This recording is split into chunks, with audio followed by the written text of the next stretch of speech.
Imagine a life of luxury, palaces glittering with gold, endless feasts, kings and queens dressed in silks. But behind the shimmering curtain of royal life, someone had to handle the filth. Some servants cleaned the monarch's underwear. Others wiped the king himself after he used the toilet. This is the story of the men and women who lived in the shadows of power, enduring the most degrading tasks in history. Today, we reveal why royal servants had the worst jobs imaginable. From the outside, serving royalty might sound like an honor.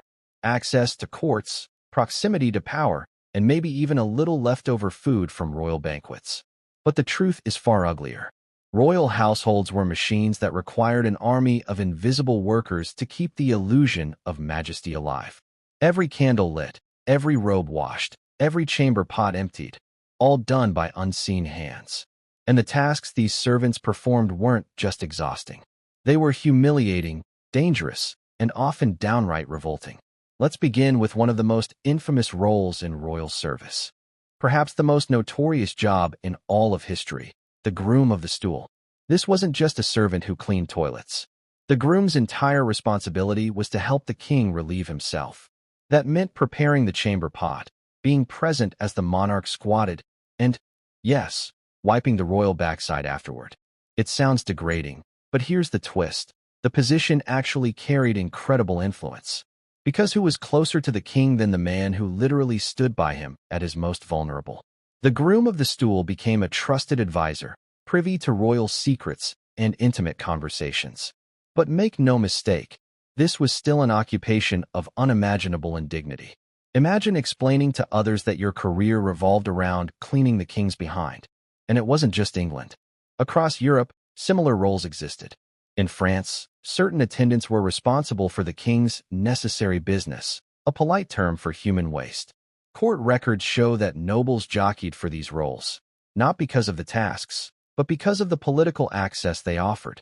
If you thought bathroom duties were the worst, consider the laundresses and washerwomen tasked with royal undergarments. Royalty often suffered from diseases, infections, and poor hygiene. Their linens were stained with everything from sweat to blood to lice. Servants had to boil, scrub, and sometimes even pick through soiled fabrics by hand. One account from Tudor England describes royal undergarments being washed in vats of lye soap, the fumes burning the lungs of those who stirred them. The work was endless and thankless, and the risk of infection very real. And yet, every morning, the king or queen would be presented with spotless, perfumed linens, never knowing the torment required to make them so. But some jobs weren't disgusting, they were deadly. Food tasters lived in constant fear of poison. Their role was simple: eat the royal meal first. If they survived, the king could dine safely. If they didn't, well, it was too late for them. Imagine the anxiety of every bite. Was this the meal that would end your life? While some monarchs trusted loyal tasters, others demanded servants with no political ties. Expendable lives that could be thrown away if a dish turned out to be lethal. And it wasn't paranoia. Poisoning was a genuine threat in medieval and Renaissance courts. Nobles plotted, rivals schemed, and assassins were not above slipping toxins into a goblet of wine. To taste the king's supper was to live every day on the edge of death.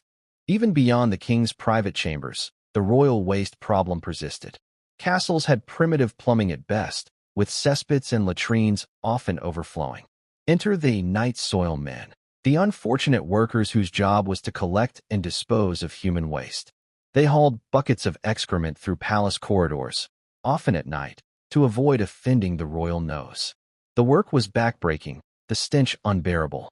Diseases spread quickly, and many of these workers died young. Yet without them, the palaces would have been drowning in filth. They were the invisible shield between royal comfort and biological chaos. By now, you're probably wondering, why would anyone accept these jobs? The answer lies in a paradox. The closer you were to the monarch, the more influence you could wield. Yes, you might be scrubbing underwear or carrying night soil. But in the twisted logic of royal courts, even the most degrading job could bring status, wealth, or dangerous political power. And as shocking as these roles are, we've only scratched the surface.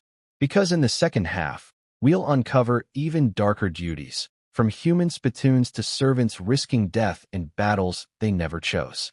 Not every royal duty involved cleaning or danger. Some were simply demeaning in ways that defy belief. Take, for example, the role of human spittoons. In certain courts, nobles were expected to catch royal saliva when a king or queen spat. Yes, you heard that right. When a monarch coughed up phlegm, a servant stood ready with a cloth or even their own hands. This wasn't just disgusting. It was a constant reminder that the king's body was sacred and others existed purely to serve it. One Spanish account tells of attendants rushing forward at the faintest throat clearing, desperate not to let royal spit hit the floor. Imagine the humiliation. You were not a person in the royal chamber. You were furniture. Sleeping might seem harmless, but for monarchs, bedtime was a political theater. Servants were required to attend the king or queen even in their most private hours. The bedchamber staff prepared the royal bed, undressed the monarch, and sometimes even slept nearby to ensure safety. In France, elaborate ceremonies called the coucher and lever marked the going to bed and waking up of the king. Imagine dozens of people watching you climb into bed every single night. But there was another layer of burden, danger. A servant sleeping close to the monarch might be the first killed in an assassination attempt. You weren't just attending the king's sleep. You were his human shield. Now consider the role of the wet nurse. For centuries, queens often did not nurse their own children. That task was handed to women of lower rank. But this wasn't just breastfeeding. Wet nurses were expected to give up their own children, devoting their bodies entirely to the royal infant. They lived under strict control, their diets monitored, their movements limited. Their own babies might die of neglect while they nourished the child of a king. Worse still, if the royal child grew sick or died, the wet nurse was often blamed. Punishments could be severe, even fatal. Imagine the crushing guilt and impossible responsibility forced upon a woman whose only crime was being chosen. Not all servants stayed inside the palace walls. Some were dragged into war. Royal households kept large entourages, and when monarchs marched to battle, their servants marched too.